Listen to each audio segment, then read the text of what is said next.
नमस्कार, मैं हूँ रौनक। नमस्ते जी अंकिल, मैं बउआ बोल रहा हूँ। इंडिया इंग्लैंड स्पेशल रणतंत्र देख रहे हैं आप। जिस तरह टूथपेस्ट के बिना टूथब्रश बेकार है, जिस तरह ताले के बिना चाबी बेकार है, जिस तरीके से फिल्टर के बिना इंस्टाग्राम बेकार है, उसी तरह कंट्रोवर्सी के बिना क्रिकेट बेकार है। मतलब जब तक मुद्दे को धीमी आंच पर पकाकर उसमें कंट्रोवर्सी का मसाला ना डाला जाए, तब तक तो वो वैसे भी हमारे यहाँ खाने वालों को मजा नहीं आता भाई साहब। इस कंट्रोवर्सी की लिस्ट में जो लेटेस्ट नाम जुड़ा है वो है हमारा रविचंद्रन अश्विन भैया। चेन्नई टेस्ट में हमारी जीत के हीरो रहे अश्विन ने अहमदाबाद में अपने 400 टेस्ट विकेट पूरे किए और इसी के साथ इस मुकाम पर सबसे जल्दी पहुंचने वाले दूसरे बॉलर बन गए।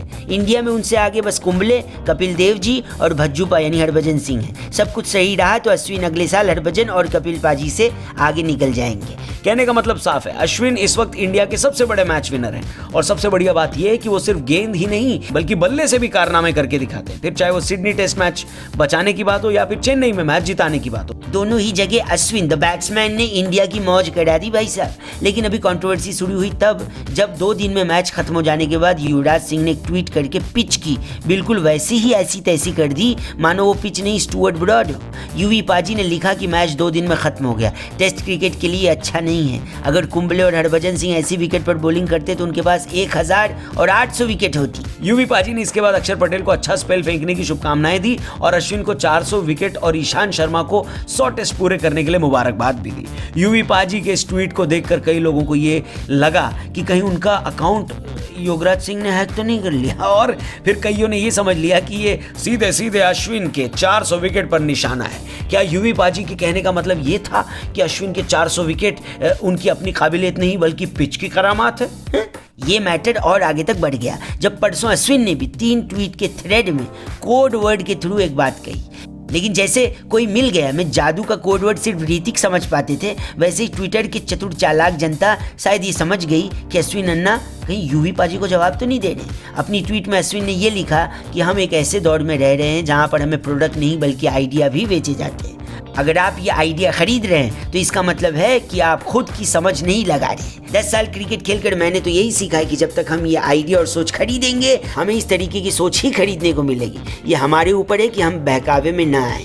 अश्विन का इतना लिखना था कि लोगों ने समझ लिया कि वो बहकावा युवराज सिंह की ट्वीट को तो नहीं बता रहे, और इंटरनेट पर दर्जनों आर्टिकल आ गए जिसमें फोकस इंडिया वर्सेस इंग्लैंड से शिफ्ट होकर युवराज वर्सेस अश्विन हो गया था। लेकिन अश्विन भैया ठहरे चैंपियन खिलाड़ी, उन्हें पता है कि मीडिया को लोगों को आपस में भिड़ाकर वही मजा आता है जो बैचलर लड़कों को शादी गेट क्रैश करने में आता है। इसलिए उन्होंने बाकायदा एक प्रेस कॉन्फ्रेंस कर डाली जहां पर उन्होंने बिल्कुल वैसी परफॉर्मेंस दिया जैसे वो हर टेस्ट मैच में बेन स्टोक्स के खिलाफ देते हैं, यानी मीडिया वाले क्लीन बोल्ड हो गए। सबसे पहले तो अश्विन ने पिच की बुराई करने वालों को आड़े हाथों लिया और बोला कि पिछले साल जब हम न्यूजीलैंड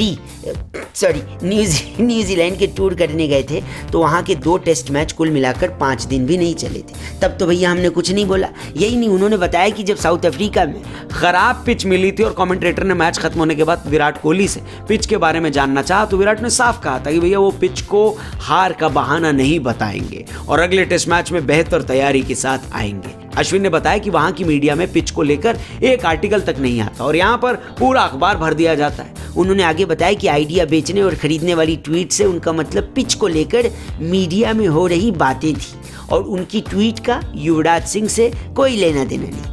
उन्होंने बताया कि जब उन्होंने युवराज सिंह की ट्वीट पढ़ी थी उन्हें बिल्कुल भी बुरा नहीं लगा, क्योंकि वो युवराज सिंह को बहुत लंबे टाइम से जानते हैं और इस वजह से उन्हें पता है कि यूवी पाजी बिल्कुल भी वो बोलना नहीं चाहते थे जो लोगों ने समझा है। इसलिए प्लीज आप लोग अपनी सोच को कायदे में रखो, तभी तो फायदे में रहोगे। तो कुल मिलाकर बउआ आपसे यही कहना चाह रहा है कि समझ समझ के समझ को समझो। समझना भी एक समझ है और समझ के जो ना समझे मेरी समझ में वो ना समझ है कि नहीं, समझ आए कि नहीं। ये वीडियो लाइक करना, शेयर जरूर करना। यूट्यूब पर देख रहे तो हमारे चैनल को सब्सक्राइब करना, फेसबुक पर देख रहे तो हमारे पेज को भी जरूर लाइक करना। बाकी हेलो इंडिया इंग्लैंड का जो चौथा टेस्ट है उससे पहले भी हम लोग वीडियोस लाते रहेंगे। कोई स्पेसिफिक कोई पर्टिकुलर टॉपिक पर आपको देखना तो कमेंट करके हमें जरूर बताना, ठीक। अपना ख्याल रखना। We are signing out. जय हिंद एंड बाय बाय।